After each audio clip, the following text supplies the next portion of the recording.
ensemble, qui sont proches l'un de l'autre. Ça permet, ça facilite une meilleure intégration. Si un enfant il a dormi, il a eu mal à la tête de son pied, il a fait mal. En se remettant, il peut facilement appeler son voisin, mon frère ou ma soeur, des préoccupations. Qu'est-ce que je pense que ça veut de faire? Donc, tout est fait pour que les enfants soient toujours ensemble du début jusqu'à la fin.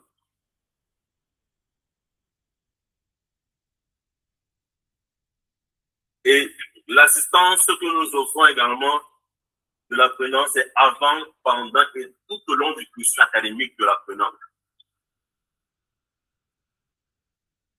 Nous mettons un accent majeur sur l'être humain. L'être humain chez nous, c'est la priorité.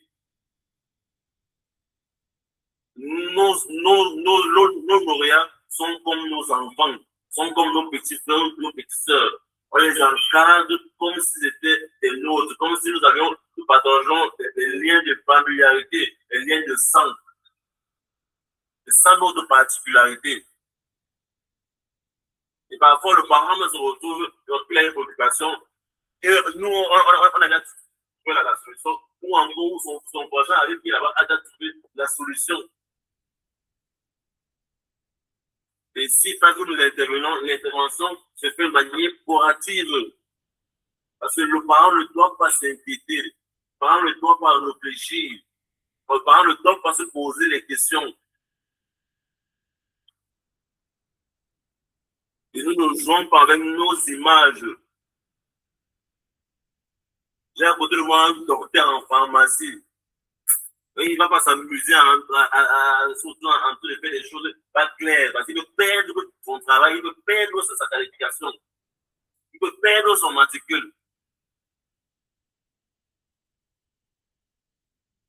Quand je suis un acteur de la société civile, vous tapez mon nom, l'honorable Tchandé. Mon nom est partout.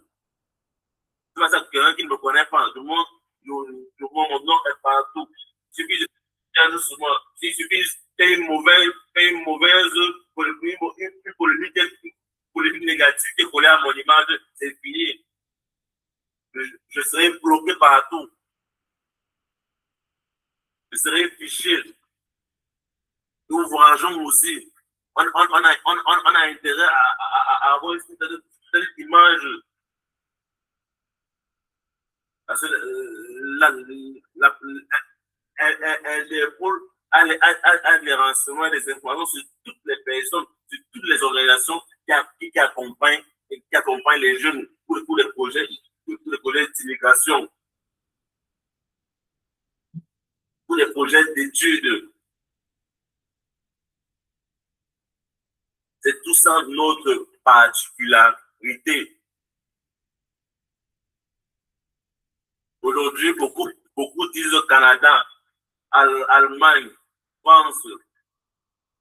Je vais prendre peut-être un pays, le docteur, il prend un pays pour lister certaines observations que nous avons fait, certains faits que nous avons notés. Aujourd'hui, pour aller en France, la caution pour la poursuite de la France est passée de 5 millions à 7 millions depuis 2 semaines. Ça, ce n'est pas la caution. Ce n'est pas la procédure. 7 millions, c'est seulement la caution. Tu n'as pas ça, tu n'as pas le visa. Que tu sois premier depuis le primaire jusqu'à l'université, tu n'as pas les 7 millions, tu n'auras pas le visa. Il faut supporter le logement de l'apprenant. Il faut nourrir l'apprenant. Il faut assurer la prise en charge de l'apprenant chaque année.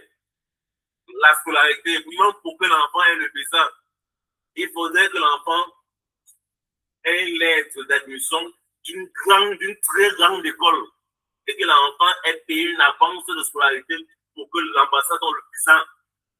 Et les grandes écoles, c'est 10 millions en France. Imaginez si l'enfant va étudier en France pendant 30 millions. 30 millions, c'est l'éducation de combien d'enfants restent au Cameroun? Vous voyez que c'est énorme. L'enfant arrivé là-bas a commencé à stresser. parents lui-même ont commencé à stresser. Il faut comment mon enfant suive. Il faut comment mon enfant soit posé. Il faut comment mon enfant aille à l'école. Parce qu'il faut réfléchir comment assurer les 10 millions là pendant 3 ans. Et puis, une fois que l'enfant sort du cadre de l'école, il est considéré comme quelqu'un qui n'a pas de papiers. Et s'il n'a pas de papiers, soit il se retrouve à la gare, au métro, ou bien au pied des portes des études, pour dormir, pour avoir un appui, ou on le rapatrie au Cameroun. Tous ces éléments qui sont mis en place, c'est pour la France. Pour le Canada, ça va être grave. Laissez le son à mon collègue de le Canada. Donc, bon après-midi encore. Généralement, depuis à peu près, je crois, 5 à 10 ans, le nouvel Eldorado, c'est le Canada. Et beaucoup ne mènent pas les enquêtes. C'est vrai, il y a les opportunités, comme je dis souvent. Mais le Canada a des secteurs, des zones qui ne sont plus habitées. Et c'est la raison pour laquelle le Canada lance, j'ai envie de dire, un appel aux Africains que venez une fois pour habiter en fait dans ces zones-là. Maintenant, vous allez vous retrouver aussi. Aujourd'hui, on dit au Cameroun, on se plaît au Cameroun qu'on paye des impôts. J'aime souvent dire que si on sort un peu du pays, on verra qu'on ne paye pas les impôts au Cameroun. Facilement ici, tu peux sortir là, peut-être tu vas même mal, tu vois, là de la mairie, vous gérez derrière, ça passe. Et lorsque vous êtes au Canada, l'expérience que j'ai eue avec un collègue qui a voyagé, ça fait 1 mois et demi, il est arrivé là, il a traversé la route, il y a un passage qui n'était pas indiqué. Voilà un policier qui l'interpelle, bonjour monsieur, il faut plus le faire, vraiment c'est la dernière fois. Il dit d'accord, on demande son nom, prend sa carte, et il rend, il croit que voilà, il est sauvé. Quand il arrive à la maison, il reçoit seulement le mail. C'est $75 qui viennent de partir. Juste parce qu'il a traversé la route là où il ne fallait pas. Nous, on va négliger ça. Ça a un sérieux impact. Maintenant, de l'autre côté, il y a une étudiante qui a voyagé, ça fait aujourd'hui 4 ans, qui est arrivée au Canada. À cette époque-là, les parents avaient l'argent. Et voilà, on a rempli toutes les conditions. L'école où elle est partie fréquenter, la pension, c'était à peu près $14 000 année. Sauf que 2 ans plus tard, le parent a chuté. Il n'était plus en possibilité de continuer de payer la pension. Voilà comment l'enfant qui a voyagé pour à la base étudier, ne pouvant plus payer la pension, les parents ayant chuté au Cameroun se retrouvent à abandonner l'école pour entrer dans la vie active et pouvoir au moins se gérer les charges quotidiennes. Pourtant, lorsqu'on engage des procédures qui vous permettent, ou alors qui permettent aux étudiants d'avoir des bourses, que ce soit pour la Turquie, que ce soit pour la Chine, qui sont aujourd'hui les nouveaux Eldorado. Lorsqu'on parle aujourd'hui de la Turquie, c'est la 5e puissance en Europe. Lorsqu'on parle de la Chine, c'est ce pays-là qui veut se positionner comme puissance économique mondiale. Et on le voit aujourd'hui. Tout ce qui est fabriqué, tout ce qui est vendu est fabriqué soit en Chine, soit en Turquie, soit encore en Russie, parce que la Russie se positionne déjà. C'est dire qu'aujourd'hui, nous sommes plus à une ère où nous, Camerounais, nous, Africains, nous devons penser à aller étudier et payer la totalité de la pension, payer les 12 000 €, les 18 000 €, les 20 000 €. Mais quand il y a la possibilité, oui, bon, voilà, il faut traduire. C'est même intéressant. Lorsqu'on dit 10 000 €, c'est 6 millions et demi, facilement. Donc, ce n'est pas 10 000 francs, on est à 6 millions et demi. En sachant encore que lorsque nous sommes en France, le logement, c'est 350 € mensuel, celui qui a payé le moins cher. Et là, c'est que tu as un espace avec le lit et l'espace d'études avec un espace partagé. Et c'est la raison pour laquelle ceux qui ont les connaissances, que ce soit les étudiants, que ce soit les adultes, même en France, en particulier en Europe en général, c'est difficile qu'ils se filment dans leur maison. Facilement, chez nous, vous pouvez recevoir l'appel vidéo, vous êtes chez vous, vous avez construit votre petit local, même si c'est en plan, vous êtes à l'aise, mais là-bas, c'est difficile quand même de faire l'appel vidéo dans cet espace. C'est pour ça que nous recommandons généralement d'engager les procédures pour les bourses d'études, soit complètes, soit partielles. Ça n'enlève en rien sur le fait que si quelqu'un veut absolument engager sa procédure pour la France, nous l'accompagnons, puisque nous avons les compétences dans ça. Pas plus tard qu'il y a 2 mois, il y a un candidat qui a voyagé pour la France dans ce contexte-là. Maintenant, il faudrait prier que les parents continuent d'avoir les moyens. Parce que si à un moment donné, les moyens sont suspendus, c'est l'enfant qui souffre. On ne souhaite pas la mort, on ne souhaite pas la maladie, on ne souhaite pas la faillite. Mais tout est appelé à finir, comme on dit souvent. D'un moment à l'autre, l'entreprise peut chuter. D'un moment à l'autre, on peut, licencier le parent de son lieu de service. D'un moment à l'autre, il peut avoir un malheur et il faudrait que l'enfant puisse survivre, puisse évoluer et puisse poursuivre son métier de rêve ou alors son rêve d'étudier à l'étranger. Donc, c'était juste une parenthèse. Je renvoie la parole à l'honorable. C'était pour vous permettre d'avoir une vue plus large, sur cette opportunité-là, sur ces pays qui...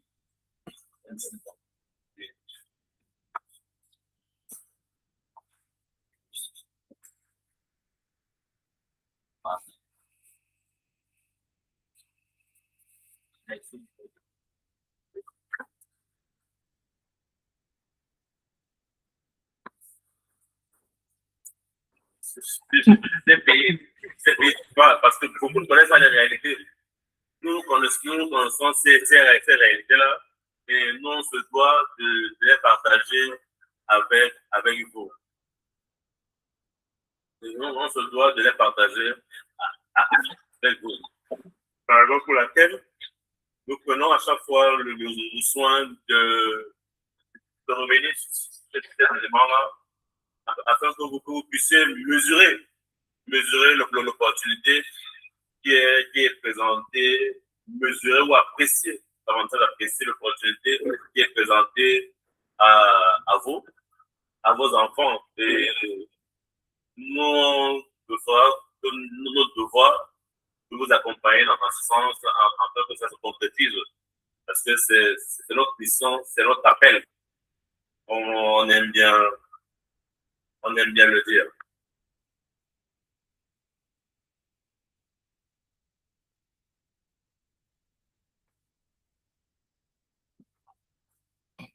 On va également donner, comment c'est bien dit, c'est pas, le programme commence avec vous. Il y a eu des familles, des étudiants qui ont bénéficié de notre programme. Et nous avons tenu à ce qu'ils soient représentés afin qu'ils puissent également partager leurs expériences et surtout donner un témoignage de questions pour vous, que vous ayez des idées plus claires sur la question. Donc, je vais donner la parole à un membre de l'étudiant féminin, lauréat féminin, qui a bénéficié de nombreux encadrements lors de la émission 2025.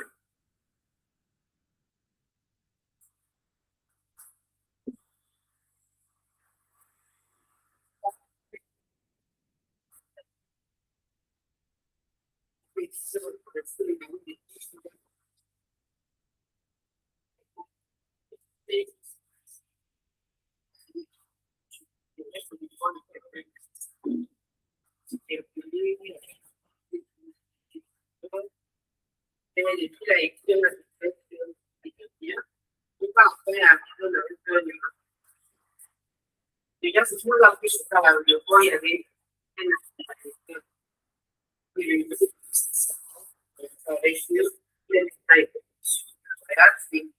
c'est lui qui les a menés. Et quand ils avaient des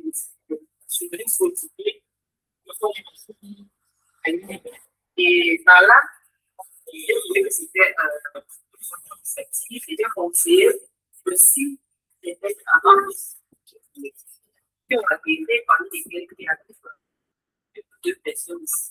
Donc, maintenant, c'est comprendre qu'on est mais en observant bien, on observe un enfant a un souci. On se rend compte qui gère même avec les accompagnateurs, que nous soyons existe des disciplines qui étaient très claires. Et voilà. des stabilités organiques, un peu de l'âge, et puis c'est des parties de projet. Et là,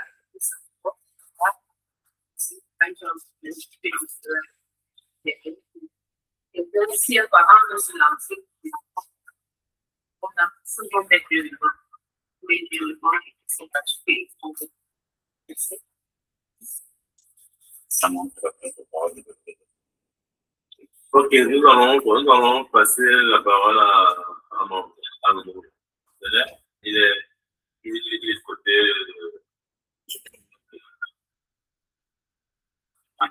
d'Allemagne. Il prend la parole, il est en ligne. Il prend également la parole pour dire des choses. J'appelle Lionel, vous avez la parole. Merci, honorable Tchatchoua. Merci à Dr. Joseph Kemwe et merci aux parents et aux élèves qui sont venus aujourd'hui assister à cette conférence.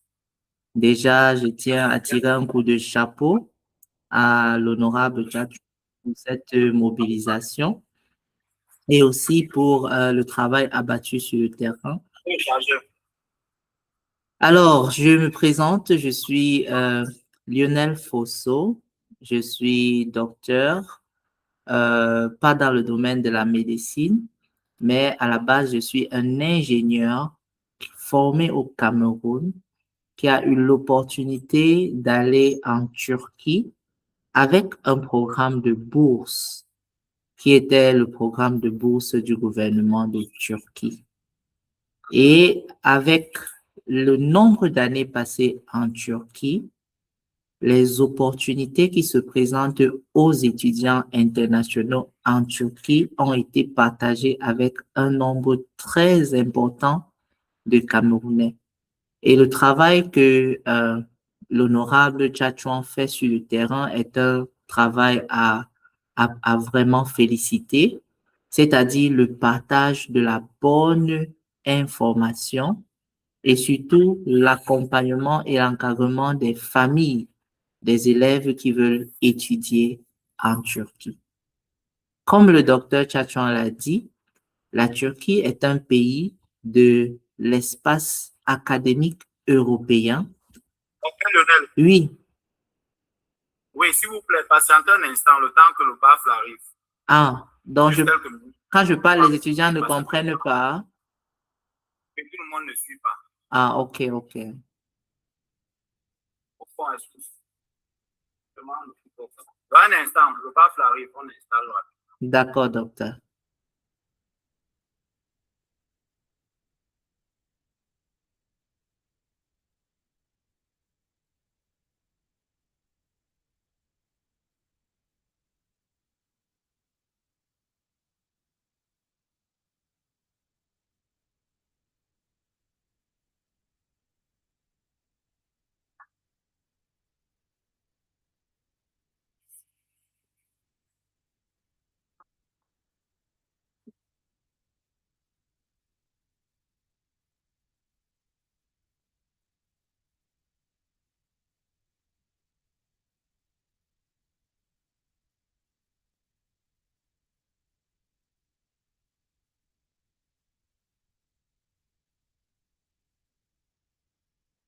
Voilà. C'est bon, docteur Lionel.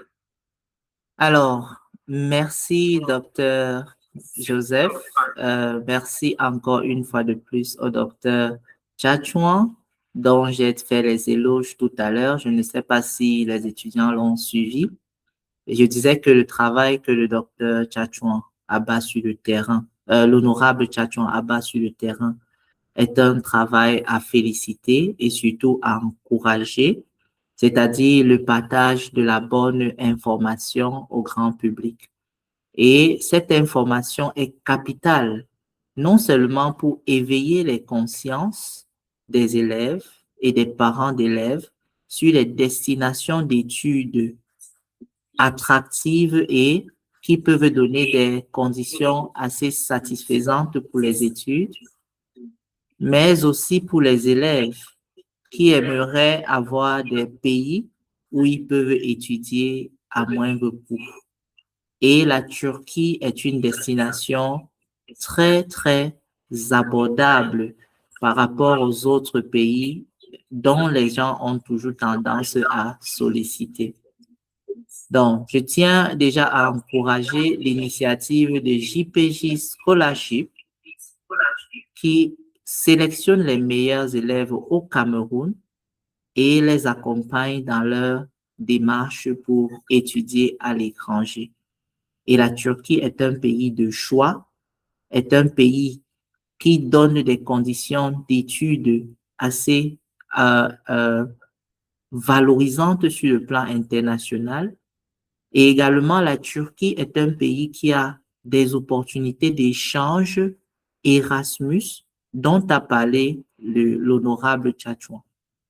Donc, je suis le docteur Lionel Fosso, je vis en Allemagne et j'ai été un lauréat d'une bourse, un programme de bourse du gouvernement de la Turquie qui m'a permis de quitter le Cameroun en tant qu'ingénieur pour aller faire un doctorat en Turquie.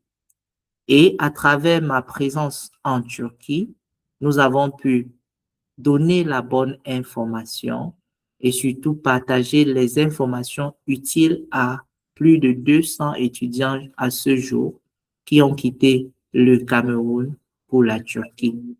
Et comme le docteur, l'honorable Tchatchouan l'a dit tout à l'heure, il y a une très grande communauté estudiantine camerounaise en Turquie qui font des études dans les universités dont les coûts de scolarité sont très abordables. Également, la Turquie fait partie de l'espace d'échange académique européen à travers le programme Erasmus, qui peut permettre à un étudiant dès sa deuxième année d'études en Turquie de quitter la Turquie pour un autre pays de l'Europe avec une bourse du programme Erasmus. Mais c'est une bourse d'excellence. Ce sont les étudiants excellents qui peuvent réussir à avoir des notes excellentes et faire partie de ce programme Erasmus. Il y a de nombreux témoignages qui peuvent être partagés. Vous pouvez regarder et vous informer davantage sur Internet, comme l'a dit l'honorable Tchatchouan. Et aussi, vous pouvez également vous renseigner auprès des membres de la famille ou des personnes qui ont quitté le Cameroun pour la Turquie. Dans les statistiques internationales de migration des étudiants étrangers, la Turquie est l'un des pays qui accueille le plus d'étudiants étrangers venant des pays divers depuis ces 10 dernières années. Et la Turquie, comme l'a dit le docteur Joseph et l'honorable Tchatchouan, est la 5e puissance économique d'Europe et est en phase d'ouvrir ses portes à un très grand nombre d'étudiants internationaux. Donc, c'est un pays dont on met en avant les mérites, mais les parents devraient beaucoup s'informer avant de s'engager. Nous avons également beaucoup de témoignages qui pourraient vous aider à faire le choix. Bon, comme j'ai dit, je vis en Allemagne et l'Allemagne également, première puissance économique d'Europe, est une destination qui accueille beaucoup d'étudiants qui ont fait leurs études en Turquie et qui aimeraient travailler en Europe. Je suis un exemple. Après avoir fait mes études en Turquie, j'ai directement immigré en Allemagne pour travailler et je travaille bel et bien en Allemagne après avoir fait mes études en Turquie. Donc, il y a des exemples qui peuvent vous être présentés afin de renchérir votre argumentaire sur le choix de la destination Turquie. Comme l'a dit également le docteur, l'honorable Tchatchoua, pour venir étudier, par exemple, en Allemagne, vous avez besoin d'une caution bancaire. Et en Allemagne, la caution bancaire s'élève à 8 millions de francs CFA. Si vous n'avez pas cette caution bancaire, il serait difficile que votre enfant vienne en Allemagne faire les études, à moins que l'enfant fasse les cours de langue au Cameroun et ait un contrat de formation où il sera rémunéré. Et là, on parle de formation professionnelle avec rémunération en Allemagne. Ce sont des programmes qui sont mis en avant pour les études gratuites en Allemagne. Mais par contre, si votre enfant veut étudier l'ingénierie, la médecine, l'ingénierie aéronautique, l'ingénierie minière, le génie civil, les constructions, etc., la mécanique, l'un des pays qui peuvent vous offrir des conditions abordables, que ce soit sur le coût de la scolarité, que ce soit sur les dépenses à faire pour la procédure, que ce soit pour euh, la caution, parce que la Turquie ne requiert pas une caution bancaire. Alors, la Turquie a un nombre exorbitant d'universités qui pourraient accueillir vos enfants pour les études euh, en Europe. Et aussi le temps de la procédure.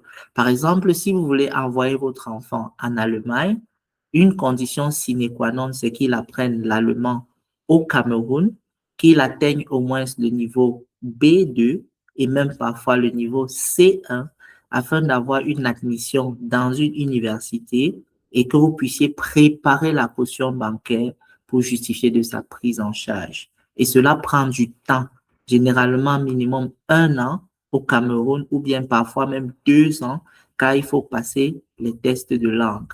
Alors que pour la Turquie, dès que l'enfant a son baccalauréat, ou bien dès que l'enfant a son diplôme du baccalauréat et son relevé de notes du baccalauréat, il peut déjà avoir une admission dans une université publique en Turquie.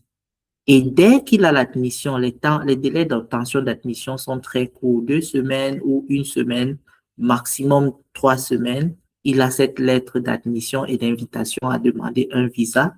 L'enfant monte le dossier avec l'accompagnement de JPJ Scholarship et du partenaire que nous sommes.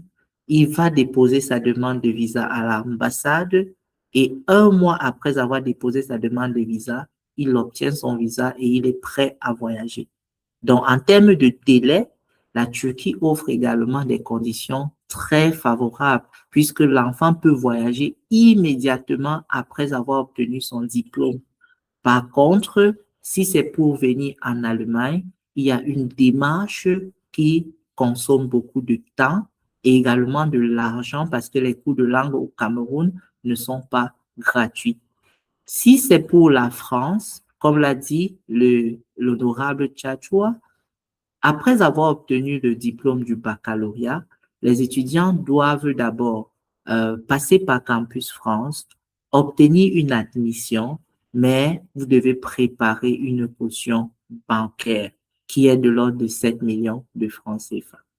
Donc voilà pour ma part les informations utiles qui pourraient peut-être davantage vous aider à faire le choix de vous engager dans cette démarche pour les études à l'étranger. Je pense que je vais arrêter ainsi. Je voulais juste renchérir les propos de l'honorable Tchatchoua et de Dr Joseph Kemwe qui sont avec vous et vous dire que nous sommes sur le terrain. On a des équipes d'étudiants en Turquie, en Allemagne et dans beaucoup d'autres pays à travers l'Europe qui pourraient participer au projet d'accueil et d'installation des étudiants lorsqu'ils arrivent. Sur ce, je vous remercie de m'avoir passé la parole. Merci pour l'intervention, Dr. Joseph. On peut aussi ajouter que nous avons les équipes même en Chine. Effectivement. En Chine aussi, parce que ça fait partie des pays qui accueillent des étudiants de plus en plus, des étudiants internationaux. Merci, Dr. Joseph. Merci votre brillante intervention.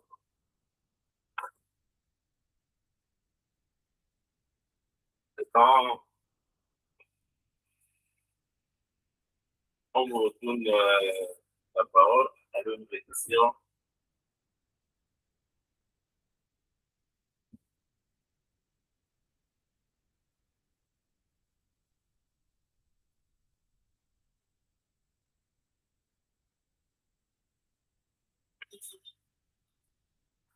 Ok? Donc, vous écoutez.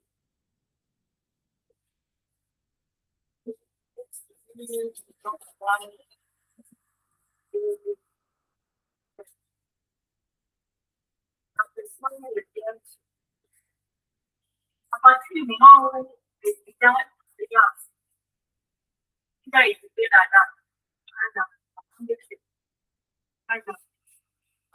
il a pensé la formation.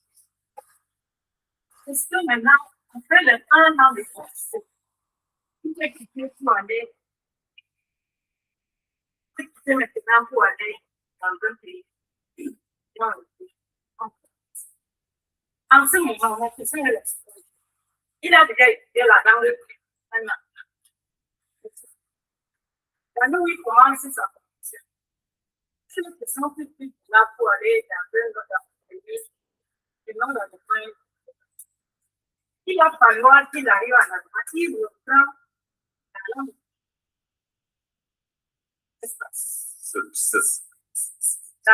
Il faut qu'il apprenne la langue. C'est toute la question. Allez jusqu'au bout et là, on va dans la fin. S'il va par exemple en Allemagne, il va aller passer une autre année pour étudier l'allemand, afin de continuer. Il l'aura pas fait. Et si je ne sais pas, ça fait plus de et que pendant que la langue qu'il a étudiée en première année, il s'est dit, ouais, c'est Ok. Le principe sur le plan pratique est celui-ci. Les 2 premières années, c'est obligatoire, c'est en Turquie. La première année, on apprend la langue turque. C'est obligatoire pour tous les étudiants étrangers. C'est à partir de la 2e année que vous démarrez votre parcours académique en Turquie. Et c'est au terme de ce parcours académique que l'enfant est admissible pour s'étudier dans un pays membre de l'Union européenne. Vous savez, au préalable, votre langue, soit en anglais ou en français, qui vous accompagne dans votre parcours académique au Cameroun. Arrivant en Turquie, vous avez une 2e ou une 3e langue que vous allez apprendre, qui est une nouvelle culture, qui est donc plus, qui sera plus pour l'enfant. Et une fois il est admissible, il a le choix. Soit il va en France, soit il va dans un pays de session française ou bien un pays de session anglaise, mais pourvu que le pays soit dans l'Union européenne. Ça, de son choix. On oblige pas un enfant d'aller en concentration à l'Allemagne où il va encore passer une année à apprendre encore l'allemand. Non. L'enfant parle dans le français. Je prends un exemple. Il a fait une année en Turquie, il apprend la langue turque. La 2e année, il commence son parcours académique. Il est évalué maintenant en Turquie. Et c'est au terme de cette évaluation, de tout encore, cette première année académique passée en Turquie, il peut aller ailleurs. Il peut continuer à apprendre parce qu'il parle déjà le français. Donc, il n'y a pas de restriction au niveau des pays. C'est ouvert. C'est au pays de son choix, mais la seule condition est que l'enfant soit priant. Ça, c'est la seule condition. J'espère avoir répondu à votre préoccupation ou votre question. Honorable, je peux dire quelque chose aussi pour renseigner ce que tu viens de dire, si c'est possible. Bonjour à la maman qui a posé la question. Le programme Erasmus, ça c'est le programme qui permet à l'étudiant de quitter de la Turquie pour un pays de l'espace Schengen ou de l'Union européenne. Et ce programme est un examen pour les étudiants brillants.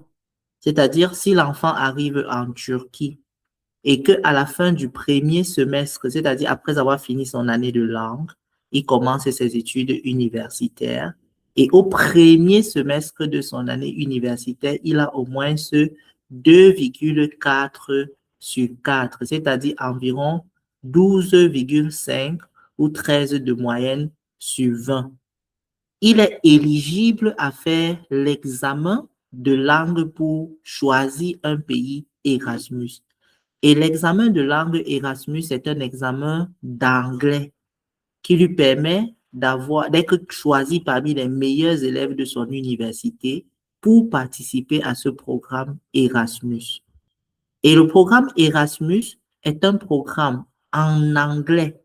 Donc, quel que soit le pays où il va aller, que ce soit la France, que ce soit l'Italie, le Portugal, l'Allemagne, la Pologne, la Suède, la Finlande, la Lituanie, la Lettonie, etc., il peut choisir l'un de ces pays, même la Grèce, pour aller continuer ses études pendant 1 ou 2 semestres dans l'espace Schengen en anglais. Donc, il n'aura plus à apprendre la langue du pays d'accueil.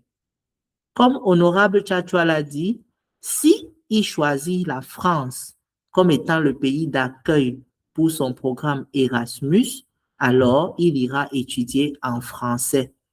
S'il choisit l'Allemagne comme étant le pays d'accueil pour son programme Erasmus, alors il viendra en Allemagne étudier en anglais. Donc, il n'aura pas à faire une année de langue encore avant de continuer ses études.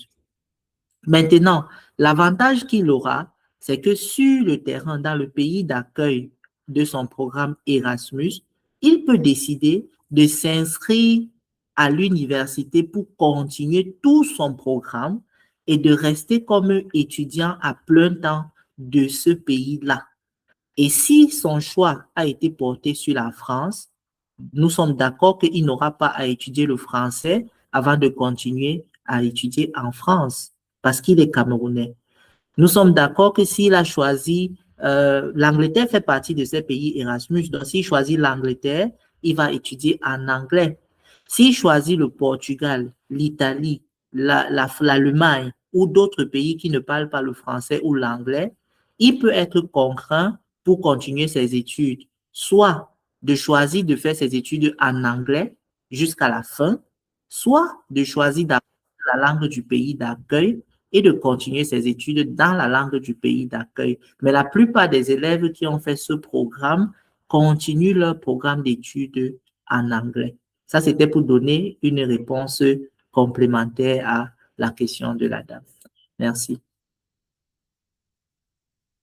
C'est bon? Autre question.